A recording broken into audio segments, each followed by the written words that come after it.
Вклад Клима Георгиевича Туралысова в архитектурную науку, развитие архитектуры и профессиональное образование очень значительный. Он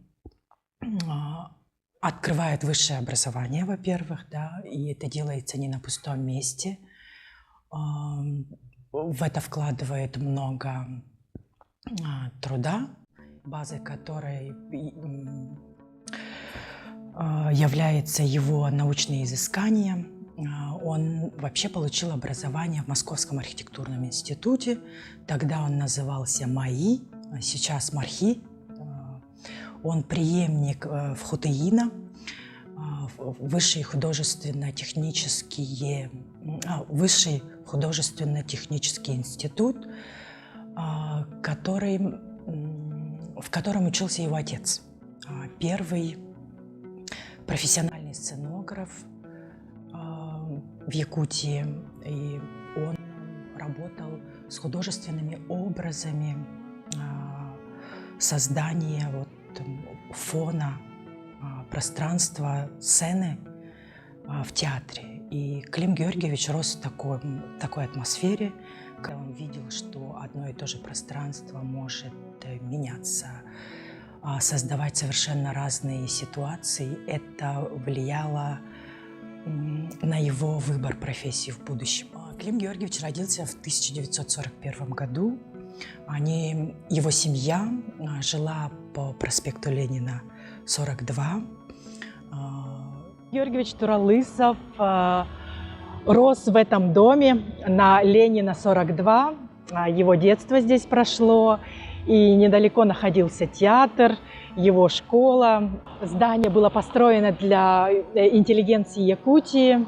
Дом, в котором жил Клим Георгиевич. Ленина, 42. В этом доме прошло все его детство. Клим Георгиевич Туралысов – это мой папа, который меня вырастил. Вообще он хотел быть художником, как его отец, известный первый театральный художник профессиональный в Якутии Георгий Михайлович Туралысов. И у него была попытка после школы поступать в художественное училище. Не получилось, но он все равно остался художником на всю жизнь, потому что он был крутым рисовальщиком, рисовал постоянно. Буквально всегда с собой таскал блокнот, карандаш, везде рисовал, где мог. Хоть на остановке, хоть в трамвае, где угодно, когда он плыл. Например, в деревню на трамвае, там всех пассажиров рисовал. Везде он, короче, всегда рисовал. В армии служил, тоже там рисовал всех своих однокурсников. Мне кажется, он уже там набил руку, пока служил в армии. У него было 3 братьев. И в целом атмосфера была очень такой творческой. И с детства он знал, что может влиять, и понимал, как это можно сделать на окружающее пространство. Он учился в 3-й школе, и в начало 60-х, 61-й или 62-й, он едет на службу в армию, военно-морской флот. И этот выбор сделал не случайно, потому что, во-первых, служба там длилась 3 года, и человек, отслуживший там, мог пользоваться бесплатным проездом по всему Союзу. И это давало ему шанс поехать поступать в выбранный им институт. И, значит, он, отслужив, пользуется этим, едет. Ему очень помогает практика у отца, рисование, и он еще и чертит у отца. Получается, чтобы поступить в архитектурный вуз, нужно сдавать 3 творческих и профессиональных испытаний, так же, как и сейчас. Это рисунок, композиция и черчение. Он успешно его сдает. И когда он заканчивает обучение, он очень хорошо рисовал, его пригласили остаться преподавать в этом институте в качестве преподавателя на кафедре рисунка. Но это разнилось его желанием быть вкладом для республики. Он, несмотря на то, что он востребованный в Москве, он приезжает сюда, устраивается в Якут агропромпроект. И в составе команды у него очень много работ по всей республике. Служил в армии. 3 года он отслужил во Владивостоке, в военно-морском флоте. И самое интересное, его поступление в морхи. Вот он после окончания службы сел во Владивостоке в поезд и ехал. Почти всю дорогу он проспал, у него не было денег даже на еду, поэтому он всю дорогу ехал неделю и вышел на вокзале в Москве, в центре города, в каком вокзале, я не знаю, не помню. Короче, он вышел, а оказывается, день был праздник военно-морской. Он не понял, почему его все поздравляют. А он в военной форме своей морской, и все его поздравляют на улице. Оказывается, был праздник. И он шел, по дороге шел, не знал, куда идти, куда глаза глядят. Но шел он в морхи именно поступать. И спросил у первого прохожего, как пройти в морхи. Ему сказали, буквально 200 метров поверните за угол. Вот вам морхи. Совсем рядышком, оказывается, он ходил. Пришел, а там вовсю идут вступительные экзамены. Он опоздал. Оказывается, на пару экзаменов, кажется, опоздал. И вообще опоздал. Пришел, там идет это как раз черчение, вступительный экзамен. А у него нет ничего. Ни карандаша, ни ватмана, он совсем не готов вот с дороги. Пришел весь этот зал студентами, абитуриентами забит. Все что-то чертят, у всех все есть, а у него ничего нет. И мест нет. Тогда он пошел и сел вот, это как актовый зал, там наверху как трибуна, на сцену, короче, где сидел преподавательский состав. Он туда сел, там был стул, потому что свободный. И долго сидел, думал, как он любит вот в такой позе, сложив руки. Долго сидел, потом вскочил и побежал по всем. У кого-то ватман взял, у кого-то карандаш, у кого-то линейку. Быстро-быстро начертил и сдал свою работу. И тогда уже сказали Ле Корбюзье про него. Вот именно на вступительном экзамене, что, мол, гений какой-то прибежал. Конечно, он поступил. И когда, отлично отучившись, ему предлагали остаться там работать в морхе, именно преподавателем по рисованию, по рисунку. Но он стремился вернуться в родной Якутск, на родину. Помимо этого, он еще пробует преподавать. Его наставником в науке в Якутске был Станислав Васильевич Данилов. Он один из первых профессиональных архитекторов Якутии и первый кандидат архитектуры. Его научная поддержка позволила ему развиваться в науке. И после защиты кандидатской диссертации в 70-х годах оба понимают, что надо идти дальше. И Клим Георгиевич поступает в докторантуру и оставляет уже преподавательскую деятельность. И вот этот багаж, который у него был накоплен, становится базой высшего образования, который поддерживают первый президент республики и первый ректор ЕГИТИ. Здесь использованы ленточные окна. Это изобретение Ле Корбюзье. Раньше его технически невозможно было воплотить. И к нам приходит в Якутск он гораздо позже, чем был изобретен. Мы можем сказать, это, конечно, в этом здании использованы элементы конструктивизма, потому что вот на этом фасаде мы видим вот такие декоративные изображения, которые характерны к данному стилю. Ну и вот ленточные окна, которые придавались для архитектурного стиля модернизм, попадая на советскую землю, уже обретали немножечко другой смысл. Сколько я помню, все мое детство он постоянно ездил в Питер. В аспирантуре он учился. и работал здесь. Все время был в отъездах. Так он написал кандидатскую сначала написал. Помню, что его профессором по кандидатской был Дмитрий Платонов был. И мы даже потом к ним ездили в гости, помню. Вот, с ним он очень дружил. Кандидатскую-то он быстро защитил, еще в молодости. Так-то у него был тернистый путь здесь. Здесь он работал в Якут золото. Лензниеб здесь был много лет.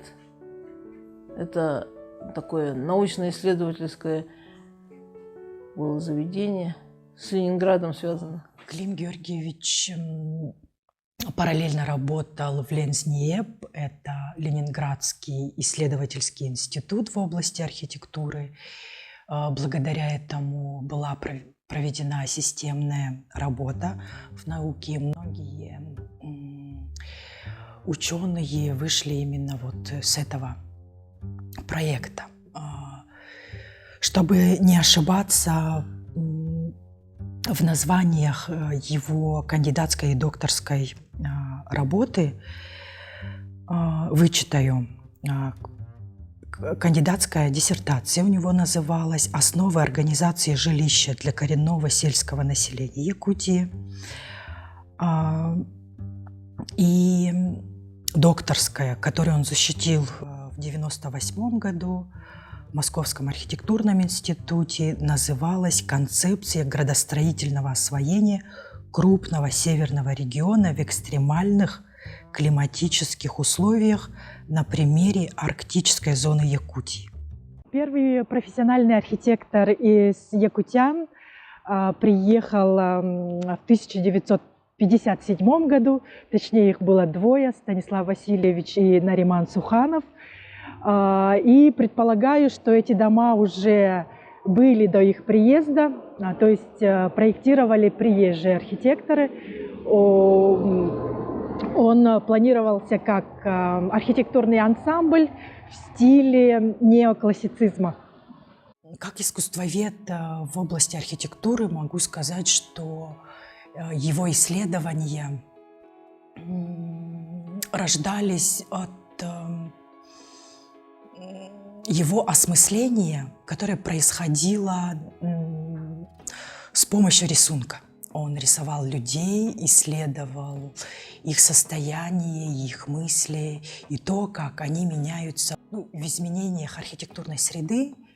И это для него было таким точкой исследования, какая же архитектура могла бы быть полезна для республики. Этот жилой дом с магазинами на первом этаже, типовой. Идея типового проектирования к нам идет еще также с Ле Корбюзье и проникает уже в советское строительство, ну и приходит со временем к нам в Якутск. Ну, как архитектор он известен своими такими произведениями, как здание Якут золото, Ленские зори в Табаге и на горе. Входная группа Якутск, 3 Серге на автостраде. Вот то, что я знаю. Про Антищеву памятник на Ледовитом океане. И множество у него было памятников по всей республике героям войны Великой Отечественной. И множество входных групп было по всем деревням и селам. Я хочу сказать, что он был теоретиком очень хорошим, потому что, может быть, у него не так много архитектурных сооружений каких-то. Какие-то без конца какие-то научные труды писал. Он просыпался в 4-5 утра и что-то писал перед работой обязательно. У него столько материала осталось. А так когда он докторскую защитил, он был по Дальнему Востоку единственным доктором долгое время, лет 10, наверное, если не больше. Единственным доктором архитектуры, поэтому его приглашали всегда на приемные, дипломные комиссии во всякие архитектурные вузы в других странах, по всему Дальнему Востоку он ездил. Буквально даже он перед смертью, мне кажется, из-за того, что он съездил вот этим же летом, Он съездил в Хабаровск, там какая-то была дипломная, он был председателем комиссии, и после этого через буквально неделю, наверное, он умер. Стояла страшная жара, и, мне кажется, он вот поэтому не выдержал тогда, в 100 лет. До самой смерти, да, вот он был востребован очень. Вообще художественная деятельность архитектора имеет очень большое значение, можно сказать, фундамент архитектурной деятельности, потому что архитектор мыслит не текстом, а образами. Получается, Клим Георгиевич был вовлечен в этот рисунок, он не оставлял рисунок до, можно сказать, до конца своей жизни, и вся его научная деятельность была вот привязана к осмыслению действительности, культуры, климата, ландшафта, состояния человека через рисунок. И вот, к примеру, возьмем Леонардо да Винчи. Он работает с витрувианским человеком, создает такую знаковую систему, которая начинена множествами смыслов, универсальными смыслами вообще человечества, в основе которого лежит вот художественный язык. Затем возьмем, к примеру, Ле Корбюзье, который формирует свою систему тоже через художественный язык. Это придуманный им модулор, тоже считается знаковым для эпохи модернизма. И Клим Георгиевич тоже идет через рисунок, и он открывает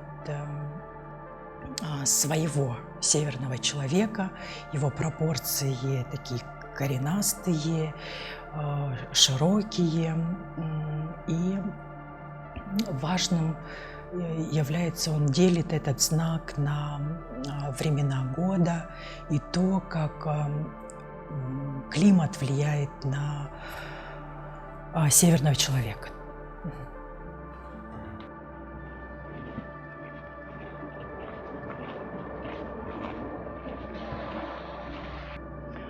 Клим Георгиевич был приглашен руководителем Якутзолота для проектирования здания, офиса.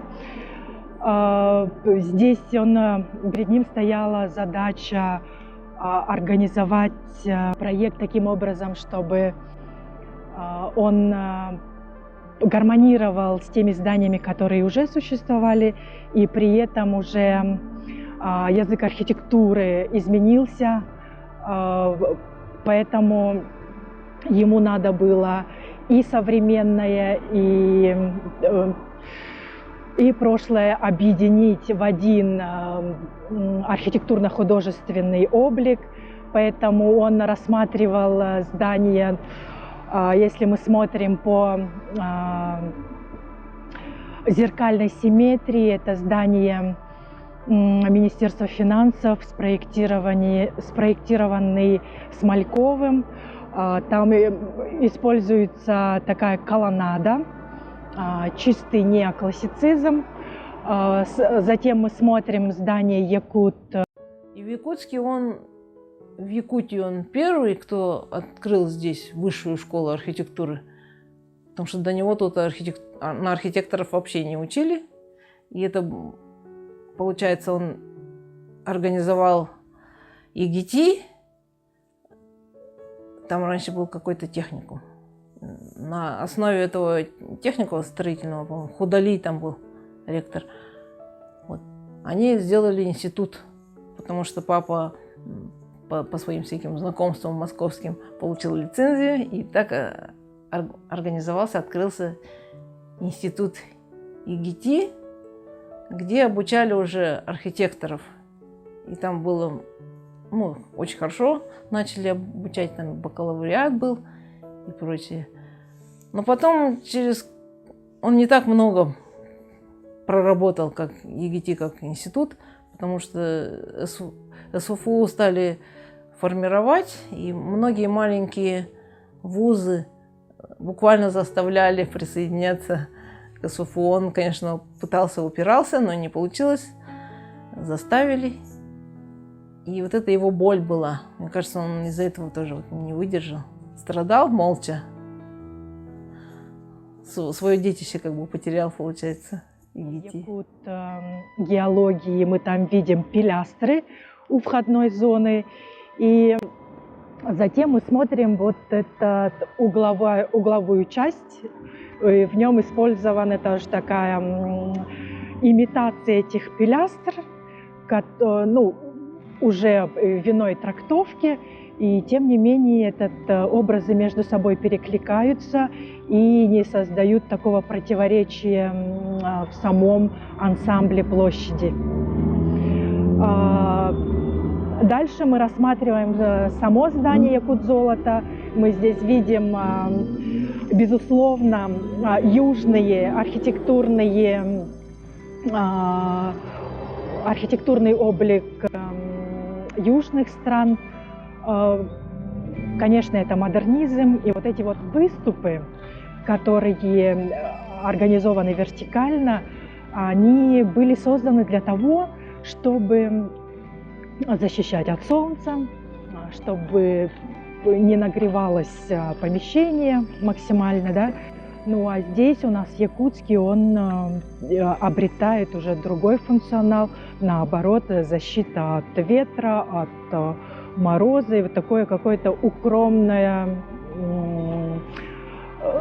какая-то вот функция укромности и вот защищенности, чтобы защитить тепло. Он очень много рисовал, и я на него, глядя, всегда поражалась, как он рисует быстро, круто. Ни одной лишней линии у него не было никогда. И когда я пыталась за ним копировать, у меня все равно не получалось, потому что я там мусолила что-то, много лишних линий, конечно, как у ребенка, наверное. И он меня часто останавливал на пути. То есть я еще как будто не дорисовала, а он меня забирал рисунок и говорил: не порти, говорил всегда. И когда я что-то слишком переусердствовала, там рисовала, все, испортила, типа работу. Надо вовремя уметь остановиться. Но вообще он очень многосторонний был человек. Он не только художник, он футболист, он всем интересовался. Буквально страстный жизнелюб. Его интересовало все. Кино, книги. Он очень много читал, ходил в кинотеатры, сам один даже мог ходить в кино и смотреть фильмы. Вообще любил боевики, всяких Сталлоне там, вот этих. Да, и даже когда появились видеозалы, он меня таскал туда. Мы с ним ходили в видеозал. А футболист он был с детства. Он ходил в городскую спортивную школу и был даже этим, как их называют-то, командир сборной, да, футбольной. Капитан, да, он был капитаном, ага. Где-то были такие классные фотографии, и их они занимались на стадионе, то есть в парке они занимались, в городском парке, там был стадион, не пропускал никакие ни матчи, все смотрел, за всем следил, знал все про футбол, буквально. От А до Я. Один раз он написал Озерову даже. Был же такой комментатор. Николай Озеров. Да, Николай Озеров, по-моему, что-то написал про какую-то команду. А, нет, не про команду. Он именно про Озерова. Он краткую телеграмму отправил. Типа, кто-то нет, а Озеров да. Все. Такая была телеграмма. И он очень почему-то гордился этой телеграммой сам. Потому что он вот так приобщился, как бы, наверное. И у него поэтому масса футболистов вот, в рисунках. Очень много. Футбол рисовал. Папа очень долгое время председателем Союза архитекторов в Якутии. 10 лет он просидел. Как никто другой так долго не сидел в то время в советское. Вот.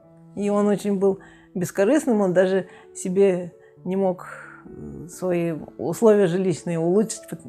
Хотя мы нуждались в этом, потому что нам тесно было. А мама что маленькой. Мама, конечно, просила, чтобы квартиру расширили. Он все время обещал, но не делал. И все время еще... А что он говорил? Он еще и ругал маму. Говорил, мы типа нормально живем, а ты не знаешь, в каких условиях плохих люди живут. Вот у кого-то там дом тонет и так далее, кто-то в деревяшках и так далее. Вот.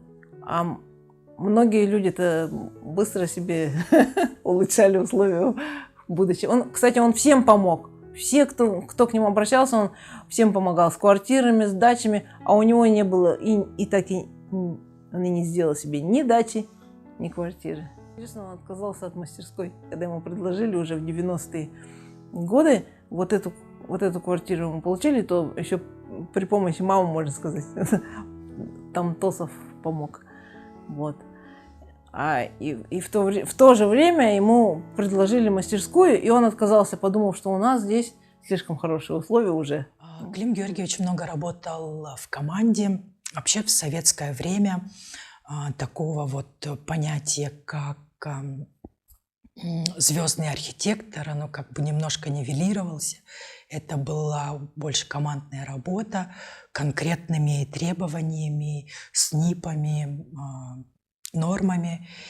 И потребность в республике была именно в освоении промышленности, и Клим Георгиевич был вовлечен во многих проектах именно вот вне Якутска. Это были небольшие поселения для тех, кто работал в промышленности. Вот. И также у него построен, из реализованного у него идет база отдыха «Ленские зори». Здесь он воссоздает в интерьерах образ, который для себя открыл, отдыхая на курортах советских. Это отголоски еще со времен сталинской эпохи, сталинского неоклассицизма. Если мы войдем в этот интерьер, мы увидим, что он такой неоклассицистический. А внешний его облик, конечно, мастер мог придумать гораздо более выразительный архитектурно-художественный образ, но у него были определенные рамки, которые задавались заказчиками. Поэтому он оперировал теми материалами и возможностями, которые были ограничены. И при этом он создает такой невероятный феноменологический образ, когда архитектура немножко подтаивает и не создает какой-то громоздкий объем, и нет в нем тяжести за счет того, что он использует светоотражающую зеркальную поверхность, и он имеет такой теплый оттенок, и особенно он выразительно смотрится в осенний период, когда вот осенний лес и вот эта желтизна небольшая этого фасада смотрится невероятно красиво.